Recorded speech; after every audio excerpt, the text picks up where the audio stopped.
hell? Welcome back to the channel. It's been a little while since we've actually filmed anything. I've done about 3 bike builds since the previous ones, but just didn't film them basically. So anyway, there we go. Today is interesting because we have quite a departure from the norm.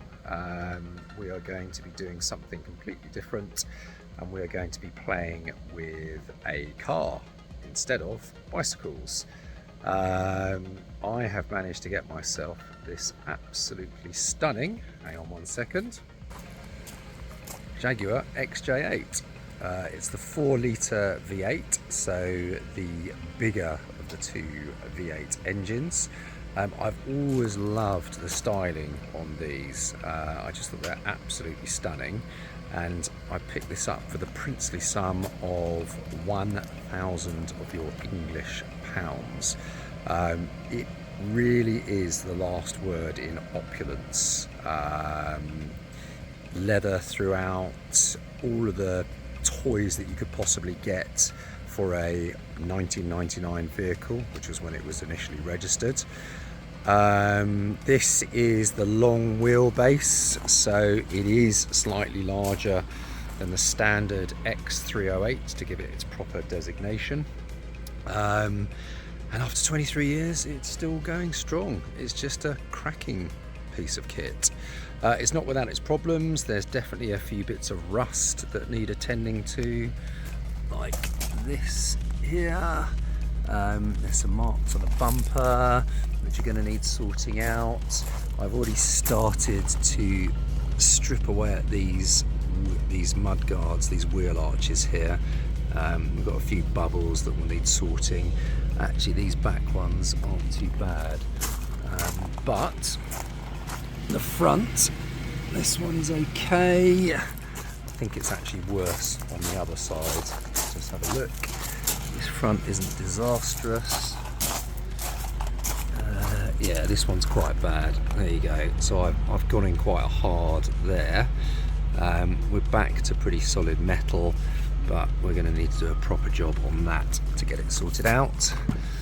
And also, this is a bit concerning because that is going to be rust on the inner sill most likely, and actually, do you know what, that's got worse. So that's going to need sorting out as well. But outside of that, absolutely stunning. Leather interior, these seats look like they've hardly been sat in. Coming round and looking in the front, we've got the Jaguar J8 gear selector there. It is like stepping back into the 90s, a 90s boardroom or something like that. Leather absolutely everywhere. Fortunately, this seems to have had most of the common X308 XJ problems fixed. It was, or is, should I say, one of the Nickersill engines. Common problem with sulfur and the Nickersill engines was that they would just basically deteriorate and then implode. So that was an engine replacement job. This one doesn't seem to have suffered from that problem. I was worried about the fact that there were Nickersill bores in the engine, but it's, 23 years down the line, it's still going strong, so no issues there. Another common problem was the timing tensioners, or the tensioners for the timing chain. They had a tendency to break. The teeth would come off because they were plastic, so it was common practice to replace those with the metal the metal teeth that were used in the XJR, I believed. So that's been done on this, which is good news. So mechanically it's absolutely fantastic, but there are obviously some rust issues, as you've already seen, and underneath there are even more rust issues.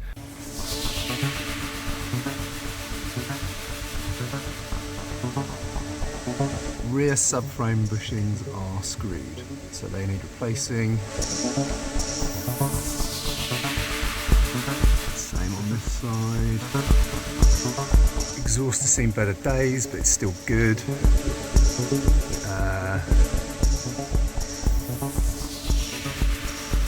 It'll need cutting off eventually, but we can replace that. just a lot of surface rust.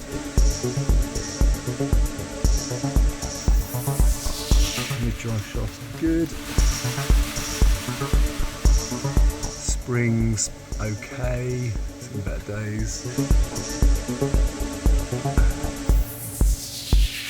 That's where it's been welded.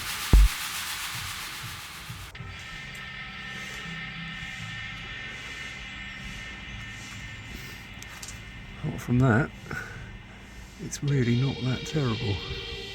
That's something that we're gonna have to treat before too long. So let's get this indoors and crack on.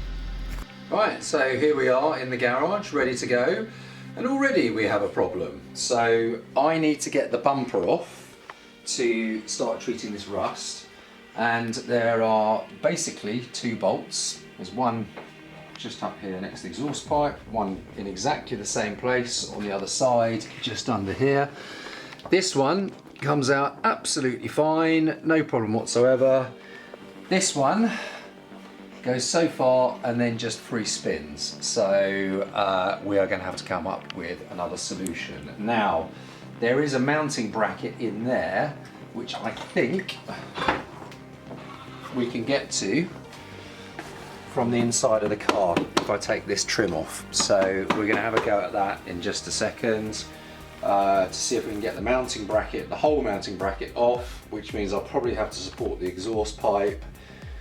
Do you know what, I haven't got a clue because I've never done this before and I'm absolutely busking, so I'll probably end up breaking something, but we will see.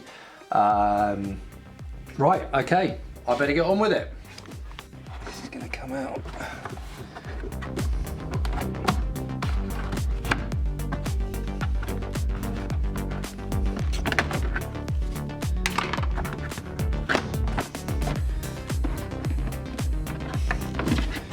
Okay, so there we go. Right. There we are. So these bolts should release half of the mounting bracket, and then there's another 2 underneath the car which I need to get at. So let's see if we can get these off first.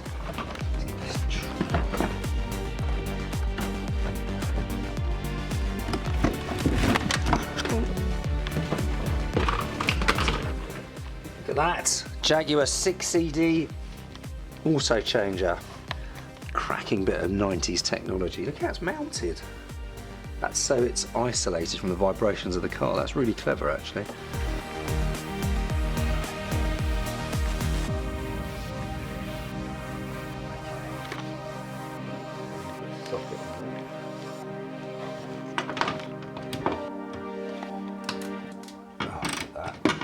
Bit. The rest of the bolts won't come off as easy as that. Safety never has a day off. Up we go.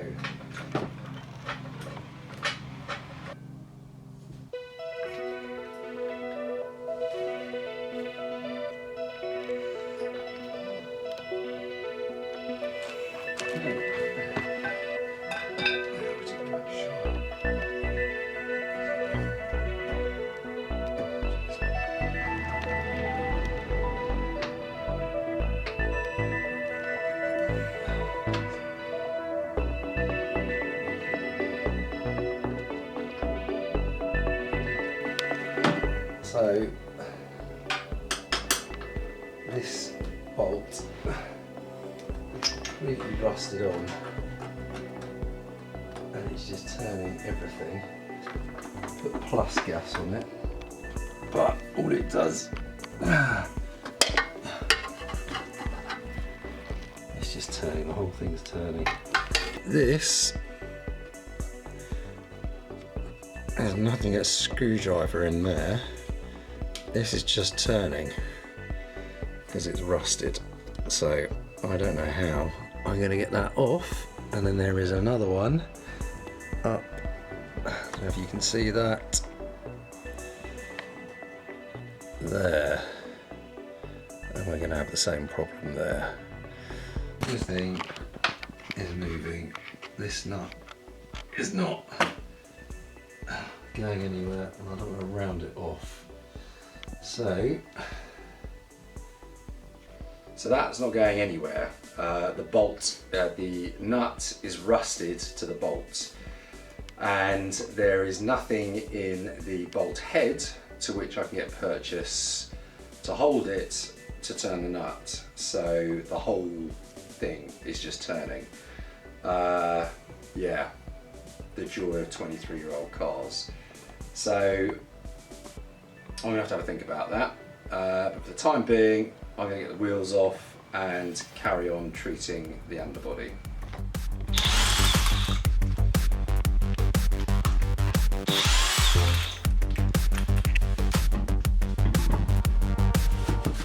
So what I've done so far, just to clean everything up, is I've got the rust off here and the calipers, and I've just painted them with some heat resistant metal plates, metal paint, black metal paint, which makes it look a lot better, because with the Celtic alloys that I put on, you can see everything, you can see the calipers, so it's just neatened it up, tightened it all up, looks a lot better. The problem is you do get a bit of paint dust, so it makes the alloys mucky. Now, one job that does need doing, you saw from the pictures earlier how rusty it was underneath. I've already started with the rust encapsulator and the Jaguar underbody, the Jaguar underseal. These here, I don't know if you can see them. These are the subframe bushings. Now, I need to get that, just try and get that off the rubber. So these bushings need replacing. Now the only way to get these bushings replaced is to drop this A-frame here. So there's two brackets which are attached to the chassis either side, and then the A-frame bolts into the actual bracket, the chassis bracket here. And there's some plates underneath, further underneath, which are bolted as well and need removing. So that's going to be quite a big job, but fortunately it's not the whole subframe. There's just this A-frame that sits over the top, and if we can get that out, then we can get new bushings, get them pressed in, yeah, hopefully, well, whilst we're at it, we may as well replace the shocks. These look like the original sort of shocks. I think they've been on there for, but this car's done 150,000 miles. I think they're the original shocks. I don't think they've ever been replaced. So they could do with being done. These Jaguars are notoriously difficult to replace the rear shocks on without actually dropping part of the A-frame. There is a way of doing it. You can bend the plate down, so I've read. But if I've got to take the A-frame off to replace these bushings, then I might as well replace the shocks at the same time. So that's another job that needs doing. But frankly, if I can't even get the bumper off, then I'm completely screwed. I don't know what to do. So yeah. Right. So you see that? I've never used one of these before, but let's give it a go. The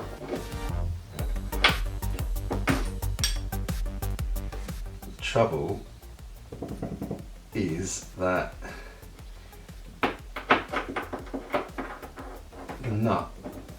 the nut is not actually recessed, but it's so close to the plate, if that makes sense. I don't know if I can get a proper purchase of this splitter, it just keeps missing it.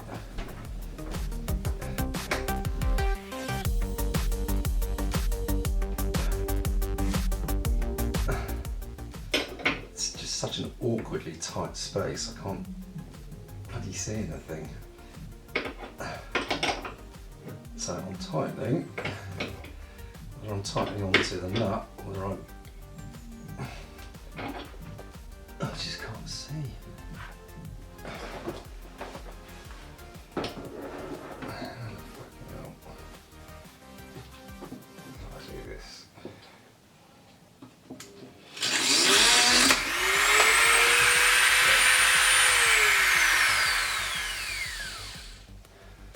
That one will.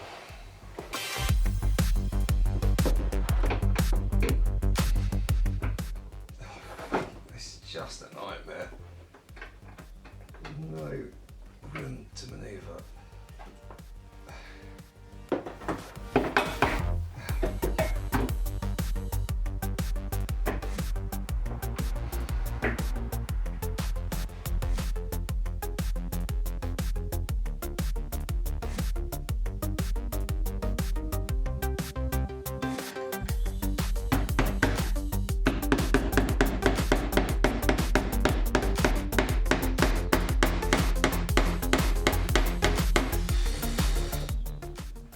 So nearly. Oh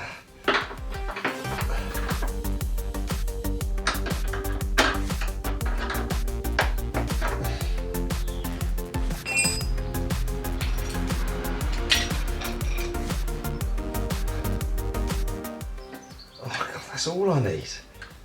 Oh Jesus. Gotcha.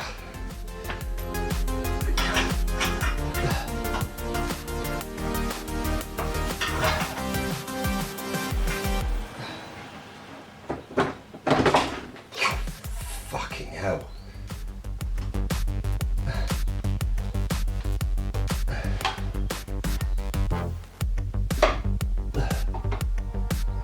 Right.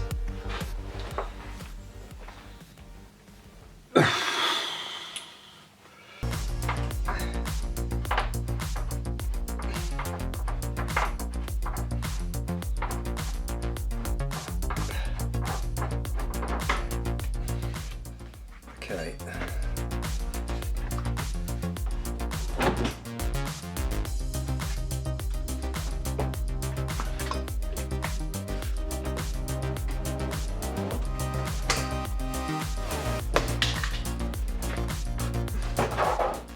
I just snapped something.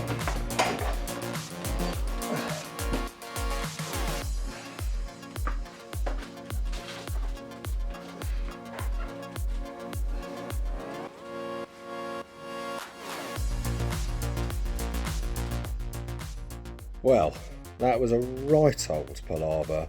Got there in the end. Ultimately, it was a combination of, well, the Dremel was the key tool. That nut splitter was completely useless. It was useless for this job. The reason being that the nut on the actual bolt was so close up against the bracket and space was so tight that I just couldn't physically get it in far enough to actually get it to cut into the nut. I got the edge of it, but that was it. However, that did give me enough of a sort of a cut to start the Dremel. Although I broke the Dremel about 3 times, broke a disc about 3 times, I did manage to get far enough through the nut to then, and you saw me hammering away with a screwdriver, get a screwdriver into the gap and absolutely clout the living hell out of it. And then ultimately that meant that I could move the whole thing with a spanner and get it off. And I mean, there's 1, 2, 3, there was four of those, and it was a right pain in the arse. Anyway, it's off, which is good, so we can move on. I will show you the inside of the bumper. So this is actually upside down, but there's 2 parts to it. You've got this beam. This is the bracket. You can see I've just I've got some new bolts and nylon washers on there. These are the ones that I had to cut through. This is where it was just an absolute nightmare well, there's just no space basically. These are the brackets on the inside of the boot. These are the original ones that are still nice and shiny because they've been sheltered from all the cack that gets flung up by the wheels and what have you. But yeah, essentially you've got this torsion bar, if that's what you call it, I don't know. And then the actual bumper itself, which is here, attaches or slides in, and it's mounted with these ridiculously flimsy little brackets. So that snap that you heard, or I said I'd broken something, I think was one of these. Now that one's gone completely, but I reckon I can probably rivet those back in. There was rivets in here anyway, and then hopefully that'll do the trick to patch it up. These are the bolts. So this is the one that wouldn't come out. So this is the one, as you can see. Can you see? Yeah, there we go. So this is the one that's just free spinning. So if you've enjoyed this video, please give it a thumbs up. Please subscribe if you want to see more of me struggling to try and sort out an XJ8 without having a clue what I'm doing, and basically learning everything off YouTube. But yeah, hopefully if you are doing a similar project, it will have helped you out. I'm going to move on to the subframe now. That's the next job on the list, and see you in the next one. Thank you.